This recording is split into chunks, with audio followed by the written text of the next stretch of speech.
तो कल से उत्तर प्रदेश विधानसभा का मॉनसून सत्र शुरू हो रहा है, जहां पर एक तरफ सरकार अपनी तैयारियों में जुटी है, विपक्ष ने अपनी रणनीति तैयार कर ली है। अखिलेश यादव की अध्यक्षता में समाजवादी पार्टी की लखनऊ में बैठक हुई है और बैठक में सरकार को घेरने की रणनीति बनी है।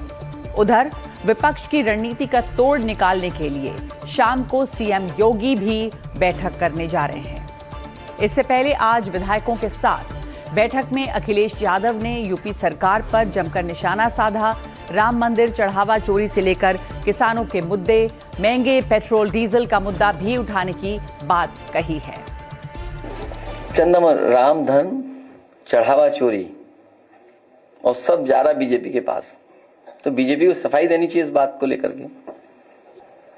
भाजपा सरकार के 10 साल में 26,000 स्कूल बंद हुए हैं। आपके पास कॉपी पहुंच गई होगी, उसमें पहले पेज पर अपील है। और कुल सरकारी स्कूल जो बंद हुए हैं और मर्जर के नाम पर जो बंद हुए हैं वो 26,386 हैं।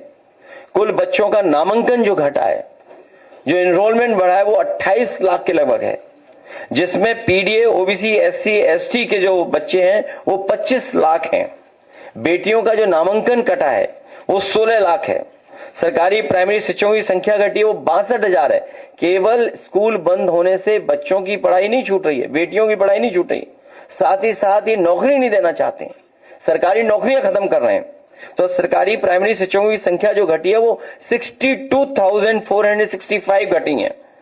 कक्षा 1 से 8 तक के शिक्षकों की स्वीकृत पद 1,40,00,000 कम हुए, 1,40,000 कम हुए हैं। शिक्षकों के पद खाली जो पड़े हैं वो 81,000 हैं। ये पद इसलिए घटाए जा रहे हैं क्योंकि ये सरकारी नौकरी नहीं देना चाहते हैं, और सरकारी नौकरी देने का मतलब है कि बजट से पैसा देना पड़ेगा, उसमें भ्रष्टाचार नहीं कर सकते हैं।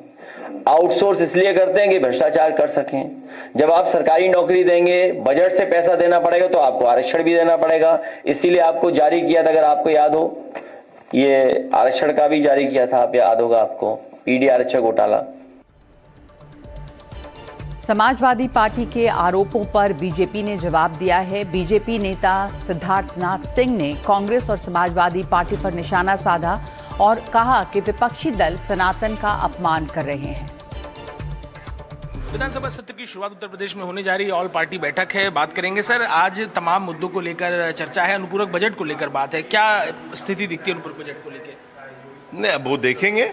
अनुपूरक बजट तो आ ही रहा है, मगर उनका विरोध किसी और बात का है, विपक्ष का तो विरोध जो है वो दिल्ली के इशू का लेकर है, जो कि वहां पर उनके ऊपर उल्टा पड़ा। नीट पेपर पे जो प्रधानमंत्री मोदी जी जिस प्रकार का बिल लेकर आए हैं और सख्त बिल लेकर आए हैं, उसमें तो राहुल गांधी बोले ही नहीं, उन्होंने एक शब्द नहीं बोला, तो वो फेल हो गया उनके ऊपर दूसरा फेल हो गया। राम मंदिर का मजाक उड़ाया, सनातन का मजाक उड़ाया, भगवा का मजाक उड़ाया, वो जनता ने उनके ऊपर फिर उनको गालियां पड़ी हैं। इस मुद्दे पर है बात सर कि एफआईआर वाराणसी में पप्पू यादव, राहुल गांधी, इन लोग के खिलाफ हुई है।